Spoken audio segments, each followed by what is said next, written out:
Cypress Development Corp. is developing a world-class lithium resource in the heart of Clayton Valley, Nevada. The size of the resource makes the Clayton Valley project a premier asset with the potential to impact the future of lithium supply. Cypress Development Corp. trades on the TSX Venture Exchange, symbol CYP, the OTCQB, symbol CYDVF, and on Frankfurt, symbol C1Z1. For more information, please visit our website, cypressdevelopmentcorp.com.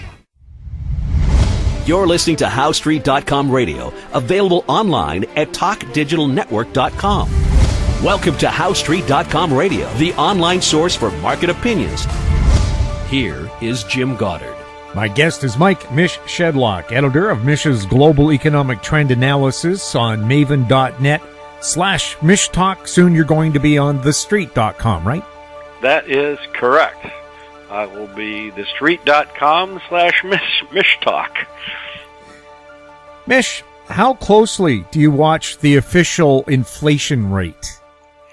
I watch it very closely. Every month I take a look at the stats. Every month I report on what's wrong with it. And the two things that are most wrong with it are housing. It's way understated. Inflation is way understated. Well, for one reason, they don't include home prices in the CPI.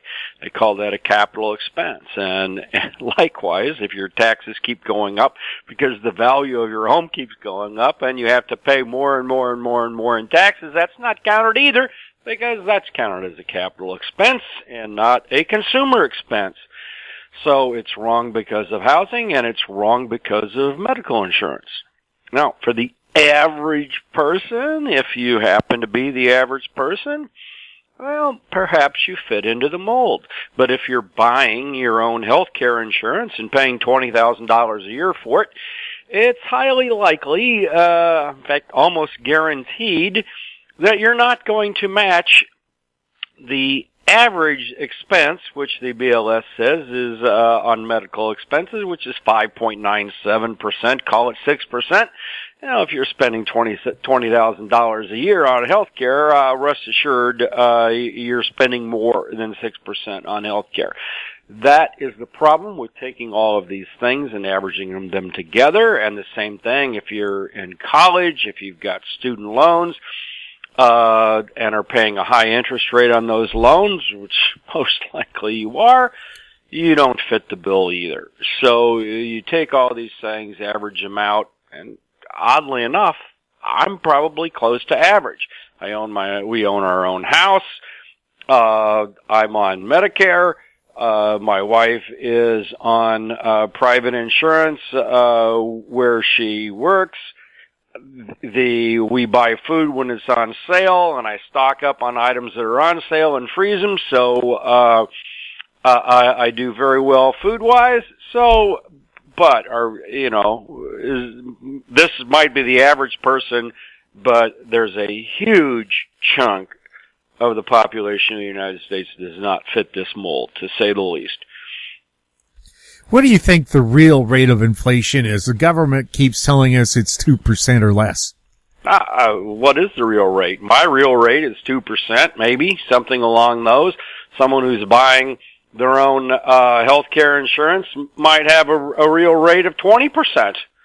The problem is they're taking all of these things, lumping them all together, when it's actually a personal item.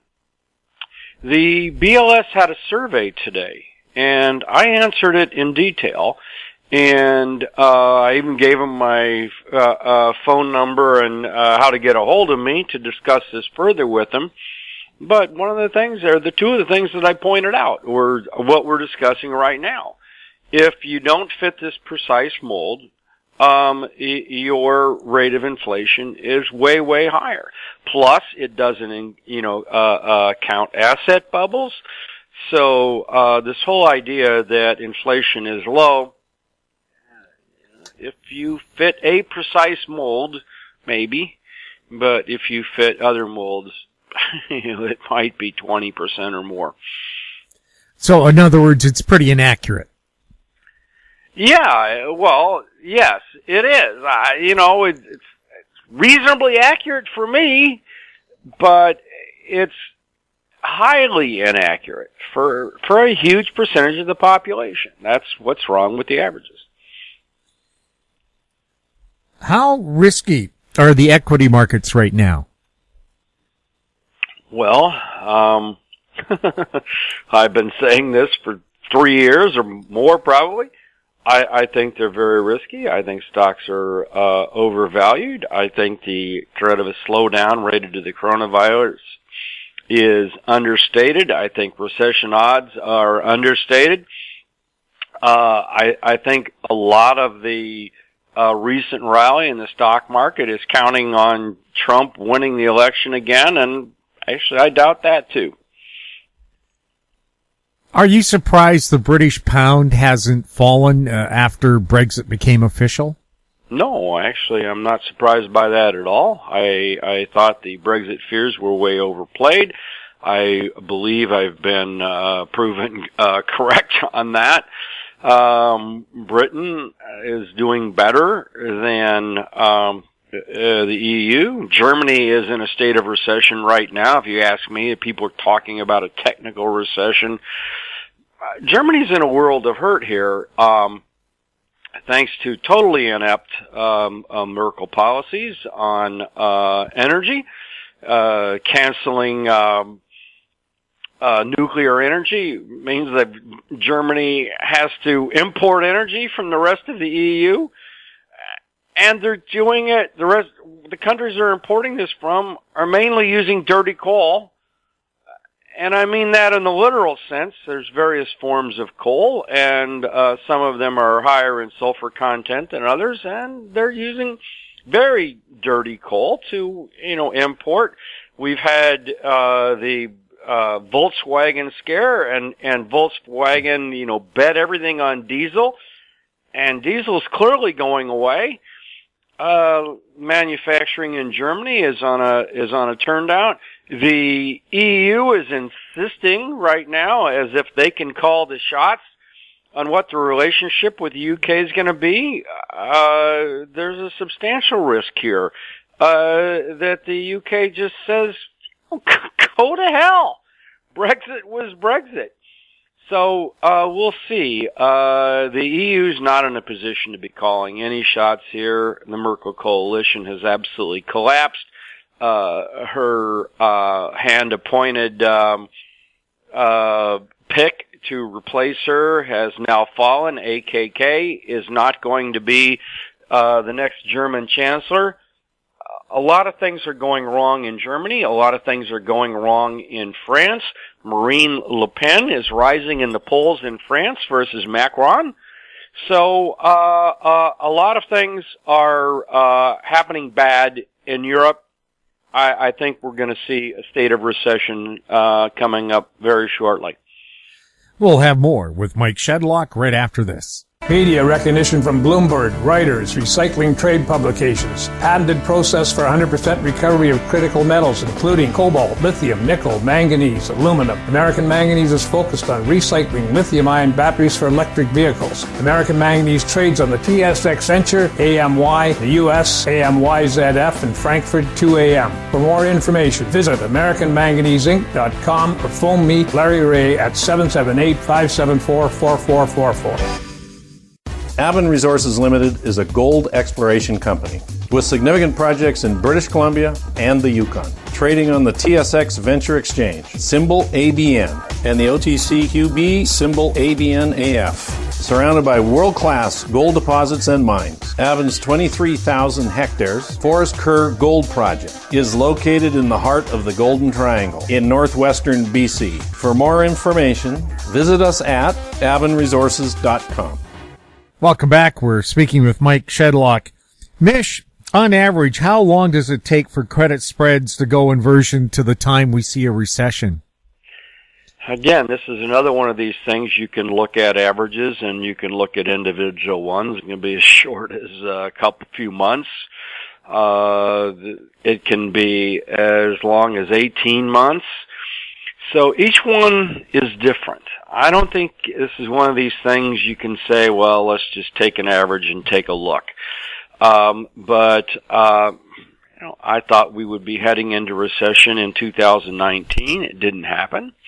I predicted one earlier that also didn't happen, although if you dive into the details, you can make a case that it probably did, but was short-lived.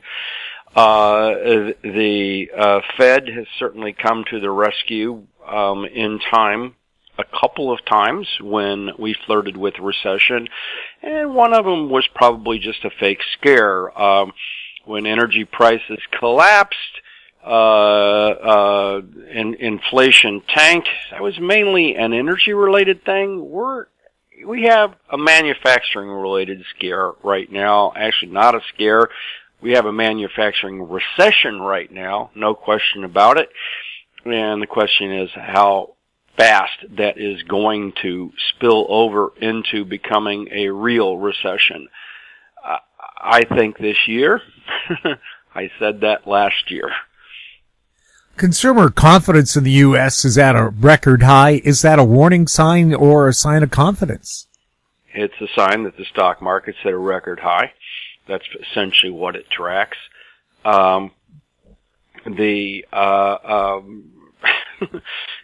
It's a coincident indicator with the stock market, basically. That's what it is. People are doing well in the stock market. They have a tendency to go out and want to buy cars. A lot of people have been retiring. Boomers are retiring. They're really happy here. Those that are retiring recently now, they're looking at their 401k or their investments, and they're doing really well, so they rush out and buy a car. Now, this all changes the moment the stock market goes into a tank and stays there for a substantial period, year over year.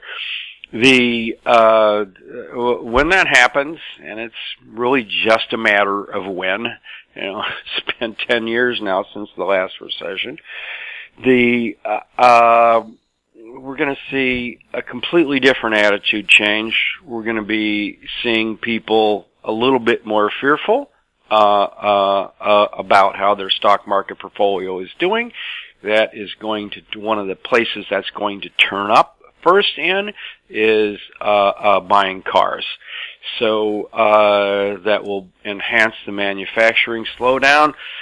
So we've got a big balloon here waiting for a pin to prick it.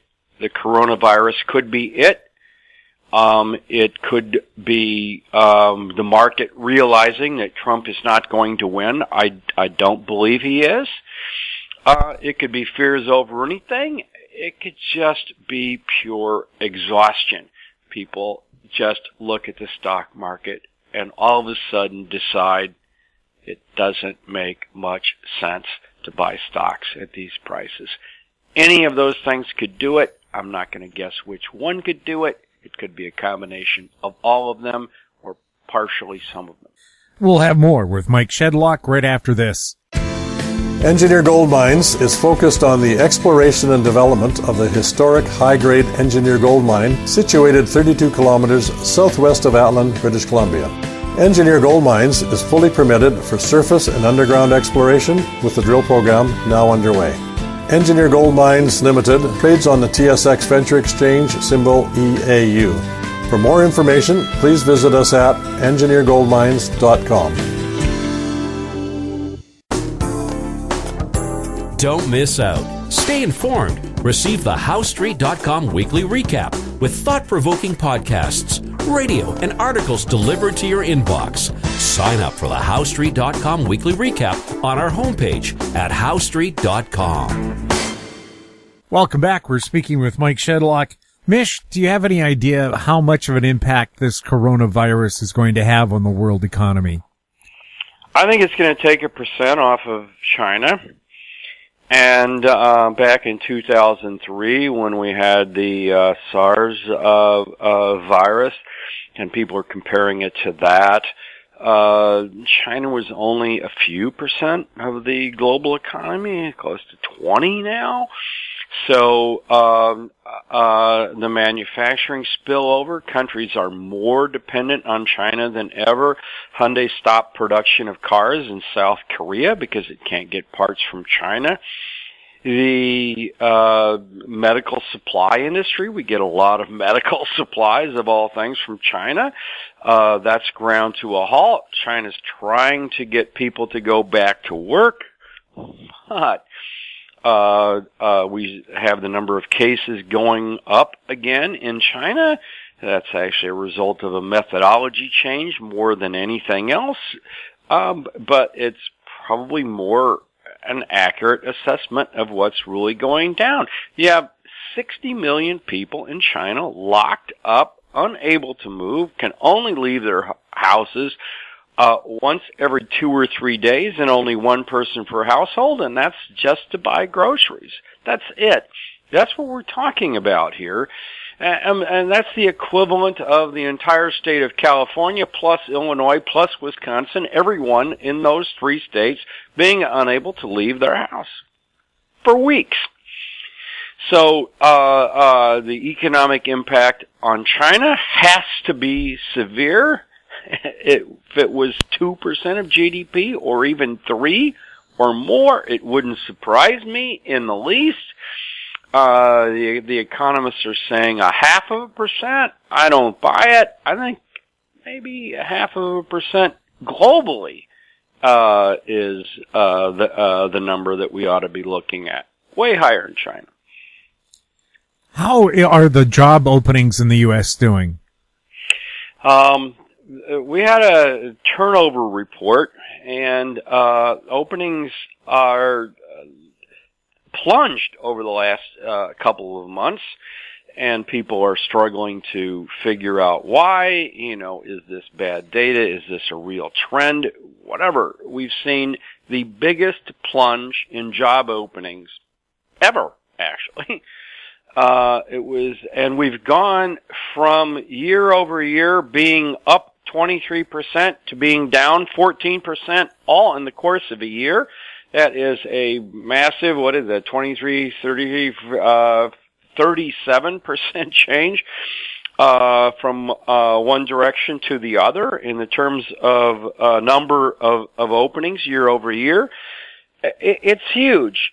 So I think we need to wait one more month and take a look at what the numbers are. And if there's another bad report, if it looks like this, then something very serious is going on in the labor market that has not yet turned up in actual hiring. And speaking of which, I think the actual reported number of jobs is itself inflated, primarily because we've had exceptionally warm weather in both December and January. A lot of construction was going on that normally does not take place. When you seasonally adjust these kinds of factors, you get headline numbers that look out of this world, and they are, because they're not sustainable. Mike, thank you so much for being on the show. Pleasure to be on. My guest has been Mike Mish Shedlock, editor of Mish's Global Economic Trend Analysis on maven.net/MishTalk. He'll soon be on thestreet.com. If you have any questions for Mish or any of our other guests, you can send them to info@howstreet.com. Find us on Twitter @HowStreet, our YouTube channel, Talk Digital Network. We're also on Facebook. I'm Jim Goddard. Thank you for listening.